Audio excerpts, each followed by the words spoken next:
Merhaba arkadaşlar, kanalımıza hoş geldiniz. Bugün sizler için iki harika oyuncumuz Ebru Şahin ve Akın Akınözü'nden yeni ve güzel paylaşımlar sizler için hazırladık. Onlar her çay dizinde rol almış ve herkes tarafından beğenilmiştir.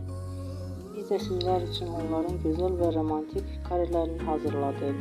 Bu videoların devamlı gelmesini istiyorsanız kanalımıza abone olup yorum yazmayı unutmayın.